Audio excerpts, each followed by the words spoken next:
Hey everyone, welcome to my channel. কেমন আছো সবাই? আজকের ব্লগটা স্টার্ট করছি হাওড়া স্টেশনের নিউ কমপ্লেক্স থেকে। দেখে বুঝেই গেছো যে আমরা কোথাও একটা ঘুরতে যাচ্ছি। হ্যাঁ, আমরা সবাই যাচ্ছি চেন্নাই।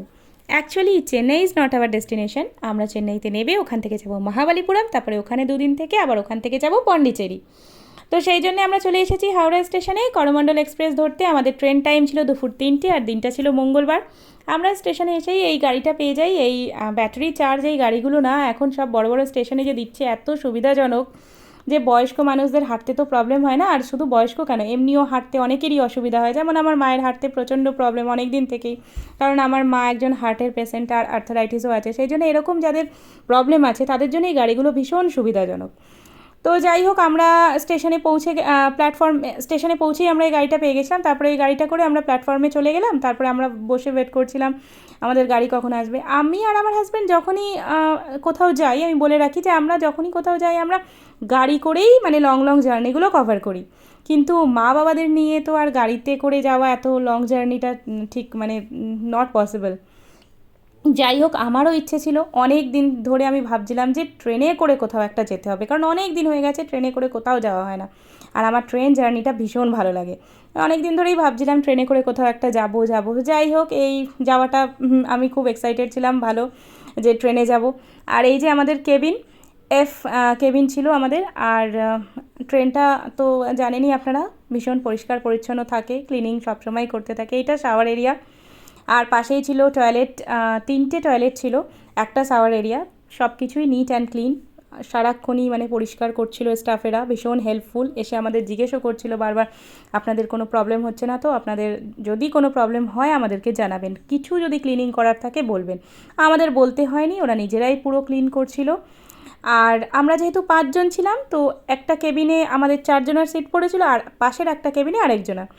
তা আমার বাবা চলে গেছিলো। আমার বাবা বলেছিল যে আমি ওইদিকে চলে যাচ্ছি, আমি ওখানে শোবো। তো বাবা চলে গেছিলো, আমরা 4জন এই কেবিনটাতে ছিলাম। যাই হোক, একসাথে থাকলে যেন যা হয় হাসি ঠাট্টা গল্প এইসব করে আমরা এগিয়ে চলছিলাম। ট্রেনে তো এইসব মজাই হয় না, একসাথে গেলে কোথাও খুব মজা লাগে। সব সময় গল্প করো, সিনারি দেখো, রাস্তার দিকে তাকাও, দেখো আর কি প্ল্যাটফর্ম আসছে দেখো, আর গল্প করো। এইসব করতে করতে আমরা এগিয়ে চলছিলাম। আর যেহেতু দুপুরবেলা ট্রেন টাইম 3টের সময়, তাড়াহুড়োতে কারোরই সেরকম ঠিক মতন খাওয়া হয়নি। আর আমার এমনিতেই একটু ছোটোবেলার থেকেই স্বভাব আছে, ট্রেনে চড়লেই একটু খিদে খিদে পেয়ে যায়। তার জন্য আমি আগে থেকেই ব্যবস্থা করে রেখেছিলাম। আর এখন তো এলপিজি ক্রাইসিস ভীষণভাবে চলছে, তার জন্য তো আমাদের চিন্তা ছিল কি জানি ট্রেনে খাবার টাবার ঠিক মতন পাওয়া যাবে কি না। আমরা বাড়ি থেকেই মানে সেদিনকার রাত্রের খাবারটা করে নিয়েছিলাম, তার সাথে স্ন্যাক্স কিছু কিনে নিয়েছিলাম। যেহেতু আমরা সবসময় সবাই এইটা তো করেই, মানে যখনই কোনো জার্নি কোনো ট্রাভেলিং করে লোকেরা, তখনই কিছু না কিছু স্ন্যাক্স তো রাখেই হাতে। আমরাও সবসময় রাখি, কিন্তু এবার একটু বেশি করে স্ন্যাক্স নিয়েছিলাম যে যদি কোনো প্রবলেম হয় খাওয়া দাওয়াতে, তো এইগুলো খেয়ে অন্তত টুকটাক খেয়ে কাটিয়ে নেওয়া যাবে। তো সেই জন্য এই রোস্টেড মাখানা, তারপরে রোস্টেড কাজু, রোস্টেড বাদাম, তারপরে তার সাথে কিশমিশ ছিল, তার সাথে কিটক্যাট নিয়ে নিয়েছিলাম, তার সাথে বিস্কিটস ছিল, তার সাথে এনার্জি বার নিয়েছিলাম, তারপরে কেক নিয়েছিলাম। আমি মানে ভেবেছিলাম পুরো ট্রিপটার মধ্যে, পুরো ট্রিপ না সরি আমি ভুল বলছি, অ্যাকচুয়ালি আমি ভেবেছিলাম ট্রেনে যদি খাবারের কোনো অসুবিধা হয় তাহলে পরের দিনটা অন্তত এইসব খেয়ে কাটিয়ে নেওয়া যাবে, কারণ 2 দিনের জার্নি। আর একদিনের রাত্রিরের খাবারটাই নেওয়া পসিবল, আর পুরো 2 দিনের খাবার নেওয়াটা তো পসিবলই না। তো সেই জন্য এইসব নিয়ে নিয়েছিলাম। যাই হোক, টুকটাক খেয়ে আমরা এগিয়ে চললাম। সবই ঠিক ছিল, কিন্তু জানালার কাচটা বড্ড অপরিষ্কার ছিল, সেই জন্য ক্লিয়ারভাবে কিছু দেখা যাচ্ছিল না। ভিডিওটাও ঠিক করে করতে পারিনি, সেই জন্য অপরিষ্কার এসেছে আর কি। দেখুন এই প্ল্যাটফর্মগুলো মানে ক্লিয়ার আসেনি, কারণ কাচটাই খুব অপরিষ্কার ছিল।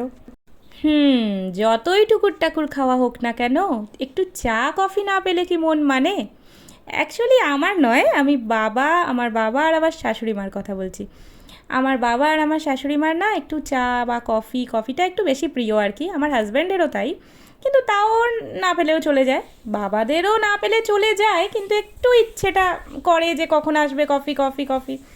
যাই হোক, কফি করতে করতে কফি তো এলোই না সেদিন, চা এলো। লাস্টে চা দিয়েই কাজ চালাতে হলো। আমি আমার মার এইসব মানে আমি তো খাই না, মায়েরও এই সমস্ত নেশা নেই। যাই হোক, তারপরে এই দেখুন সন্ধে হয়ে গেছিলো, আলোটা কমে আসছিলো, এমনিই কাজটা অপরিষ্কার, তারপরে আলো কমে যাওয়াতে আর কিছুই দেখা যাচ্ছিলো না বাইরে।